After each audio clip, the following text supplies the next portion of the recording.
आप देख रहे हैं इंडिया टाउन न्यूज, भारत की बात।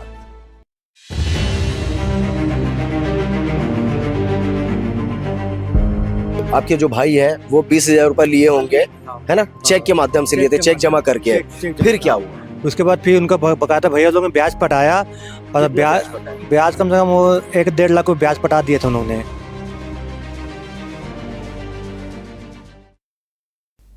नमस्कार, आप देख रहे हैं इंडिया टाउन न्यूज, भारत की बात और मैं हूं आपके साथ सुधीर मिश्रा।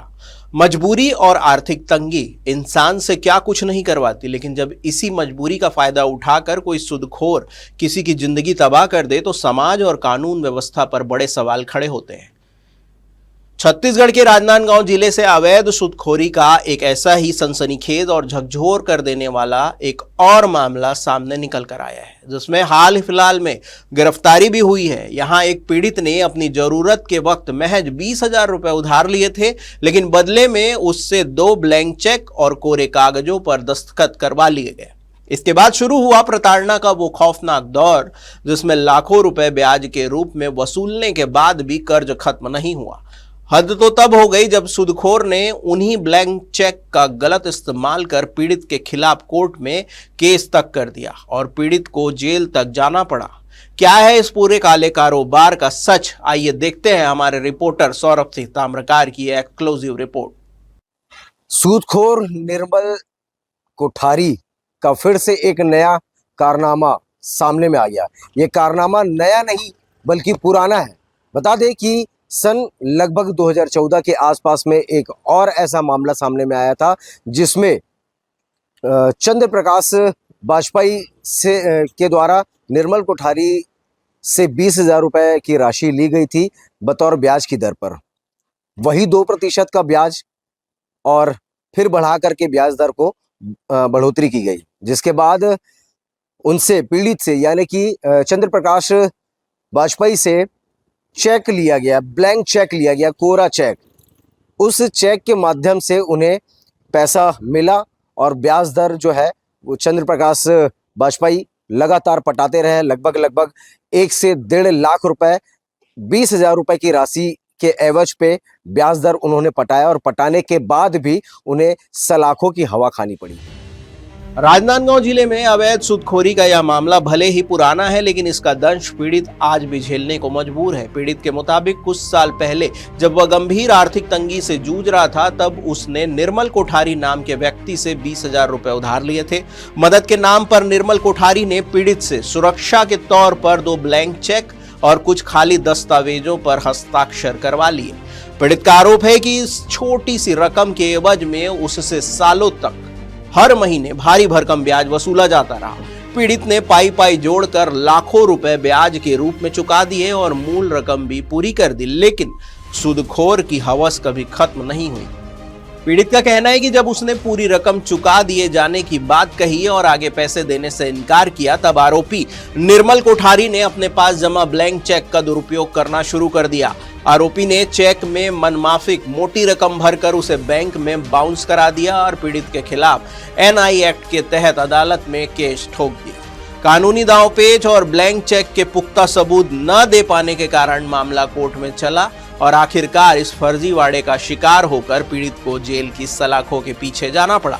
जेल से बाहर आने के बाद भी पीड़ित मानसिक, आर्थिक और सामाजिक प्रताड़ना से उबर नहीं पाया।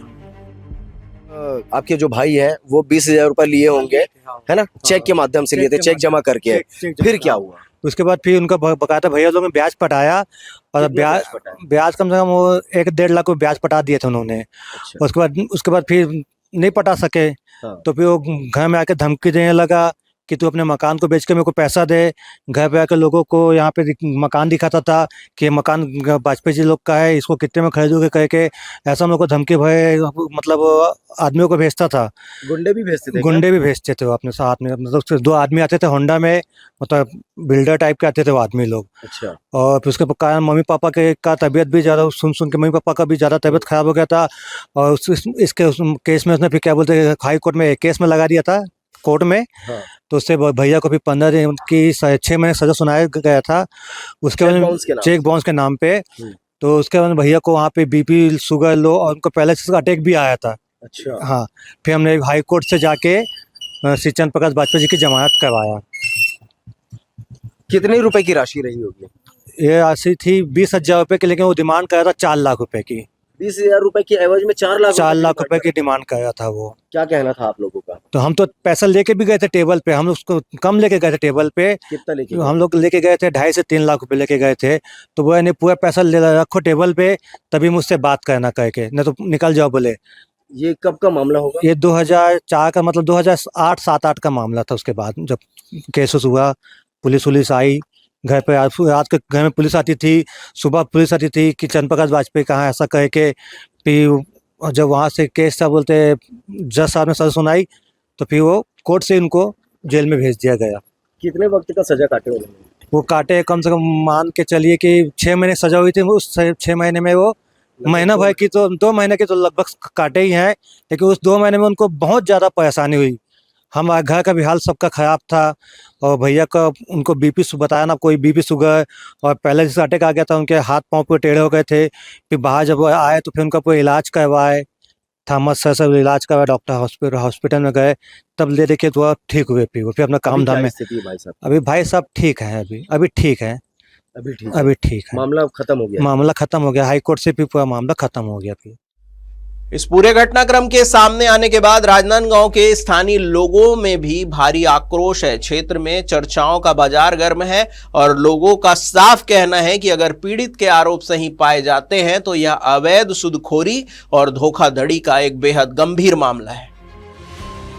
ऐसे ही एक मामले में आरोपी अभी जेल की सलाखों के पीछे है। पीड़ित ने अब जिला प्रशासन और पुलिस कप्तान से गुहार लगाई है कि पूरे मामले की निष्पक्ष जांच कराई जाए और कथित सूदखोर के खिलाफ सख्त से सख्त कानूनी कार्रवाई की जाए, ताकि भविष्य में कोई और गरीब या मजदूर इंसान इस तरह से जाल में न फंसे।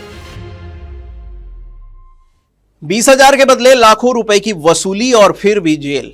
यह कहानी बताती है कि अवैध सूदखोरी का यह मकड़ जाल कितना खतरनाक हो सकता है। अब देखना होगा कि राजनांदगांव पुलिस प्रशासन पीड़ित की इस गुहार पर कितनी जल्दी संज्ञान लेता है और आरोपी के खिलाफ क्या कार्रवाई करता है। इंडिया टाउन न्यूज इस खबर पर लगातार नजर बनाए हुए हैं। इस खबर पर आपकी क्या राय है, हमें कमेंट में जरूर बताएं। बाकी देश प्रदेश की तमाम खबरों के लिए देखते रहिए इंडिया टाउन न्यूज, भारत की बात। नमस्कार।